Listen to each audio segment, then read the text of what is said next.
Победу добывают только в тяжелых и доблестных буднях и в жестоких сражениях на поле боя, где у нас тоже есть свои герои, настоящие мужчины и воины.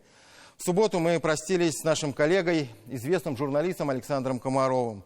Он погиб в зоне проведения специальной военной операции. Блестящий журналист, который не имел профессионального образования, обладающий тонким чутьем и образным мышлением.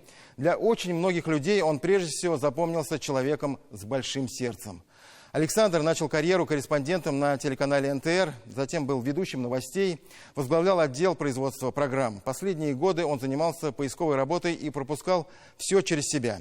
Истинный патриот своей страны, он очень хотел восстановить имена героев Великой Отечественной войны и воспеть подвиг российского народа. Может быть, именно поэтому он отправился добровольцем в составе батальона «Алга». И так и не вернулся. В начале февраля он пропал без вести. И все это время в воздухе мерцала надежда. А вдруг нелепая ошибка? Все ждали и надеялись, искали и проверяли информацию, пока известие о гибели бойца не подтвердилось. Последний путь Александра Комарова провожали всем Нижнекамском. Ему было всего 37 лет.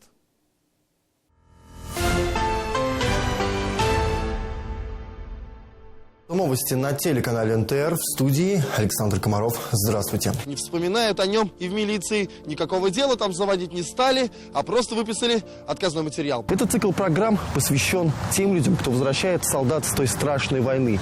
И он должен перенести вас в то время, где героизм соседничает со смертью, и смерть находится рядом с героями. Некоторым из этих записей уже больше 10 лет. Его жизнь будто новостная лента, которая словно не имела начала и, казалось, не имела конца. На связи 24/7 с 2007 года. Еще недавно в интервью он делился откровениями, что если повернуть голову назад, он пришел в профессию мальчишкой, чтобы помочь не на камеру, а на самом деле. И если какая-то проблема решалась с твоей помощью, не прям чтобы материалом, а вот конкретно ты мог позвонить кому-то и решить проблему до выхода материала, не показывая это, показывая потом в итоге, но еще до выхода решить проблему. Вот это было, да, это было интересно, это было не трогательно, но ради этого стоило работать. И ежедневно, откровенно говоря, по такому бездорожью жители деревни ходят в соседнее село в магазин, потому что своего здесь нет. Но он был мастер стендапов. То есть это был человек, который мог в любом месте найти что-то интересное, пройтись почему-то, там прыгнуть с парашютом, не знаю, залезть куда-то, что-то там съесть в кадре. Его очень любили телезрители. Он обладал просто каким-то фантастическим обаянием. И даже если он как-то на какое-то время пропадал с экранов, там в отпуск уезжал, там раскопки на свои, то у нас начинался просто шквал звонков. Бабушки звонили, спрашивали, где Саша, как Саша, почему он на экране. И ждали всегда. В нескончаемом потоке пришедших сложно различить самых близких и тех, кому он когда-то помог, кто просто был знаком или видел по телевизору. Глаза, уши и, конечно, голос и лицо татарстанского телевидения. В последнее время он больше был за кадром и не боялся этого. Готовя репортаж к эфиру по гастрономической аналогии, больше внимания уделял не основному блюду, а, как сам говорил, соусу. Считал, что события недостаточно просто пересказать. Важно понять их изнутри. Очень трудно говорить о нем в прошедшем времени. Оказался настоящим мужчиной, настоящим человеком, семьянином, патриотом. Горжусь тем, что знакома была с ним. Очень тяжело. Он мне запомнился парнем открытым, инициативным, неусидчивым. Его нельзя было не заметить. Он стал первым от нашей отрасли, который пошел на специальную военную операцию. Его провожали не только в Нижнекамске, но и всей отраслью. Мы преисполнены гордостью за Сашу, то, что он стал для нас, для всех, олицетворением того парня, которого мы читали с детства в учебниках, про героя. А потом его затянул поиск. Он ездил с поисковым отрядом «Нефтехимик» по боевым полям Великой Отечественной. Не просто как журналист, как волонтер, как непосредственный участник движения. Искал, находил, снимал фильмы. А главное, пытался пронести мысль о том, что ничего не забыто. Некоторые удивленно спрашивали, сколько можно? И он отвечал, столько, сколько еще безымянных солдат покоится в этих безымянных болотах. Один раз поисковики наткнулись на вот такие вот камни с металлическим напылением. А ведь лежали они на глубине 1,5 метра. В общем, саперный щуп в этом деле вещь незаменимая, но и им нужно уметь пользоваться. Он привлек в поиск своего давнего другу и коллегу-оператора. Рафаэль теперь надеется продолжить дело, но понимает, так как было, уже не будет. Меня удивляло, как его хватает и отдаваться полностью. Он не просто, то есть сделать материал — это очень большая работа ведь. И он даже, несмотря на это, он сам, как говорят, там, лез и копал, и поднимал, и бойцов, и вся, наверное, жизнь моя вот с Сашкой, когда мы были вместе, это один большой случай. Я прекрасно понимал, что ему будет очень тяжело там.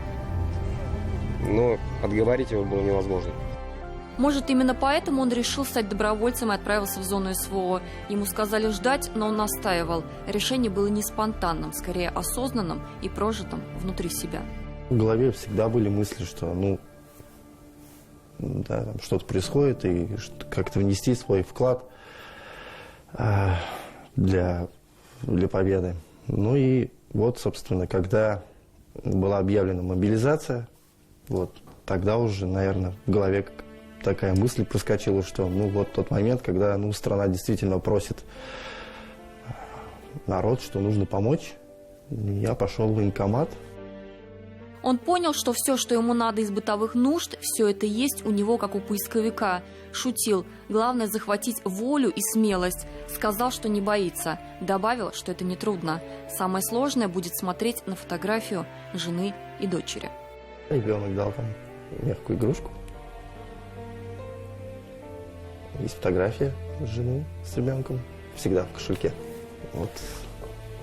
То есть я ее не выкладываю. Да, всегда с собой. На нашей кухне висят 3 фотографии, которые я делала ему на день рождения. На них написано: превосходный муж, лучший телеведущий, передовой поисковик. В первую очередь он был не просто хорошим мужем, другом, единомышленником моим. Он был моей душой. Они были вместе 4 года, он воспитывал приемную дочь. Но за это время они объездили пол России. Саша был быстрым, резким авантюристом. Мог собрать вещи за секунду и уехать на край света. Когда он уходил на специальную военную операцию, он сказал мне: я хочу, чтобы у Евы был не просто папа, чтобы у нее был папа-герой, чтобы она гордилась мной всегда. Так и будет. В феврале Александр Комаров пропал без вести. Кто бы знал, он искал затерянных бойцов, теперь искали его. Но чуда не случилось. На руинах под дождями из слез, как и прежде, остался лишь след воспоминаний. Эмоционально устал от этого внимания. Я же ничего геройского-то не совершил. А отношение уже такое. Но увидимся здесь, значит. Мы же все-таки туда не умирать едем.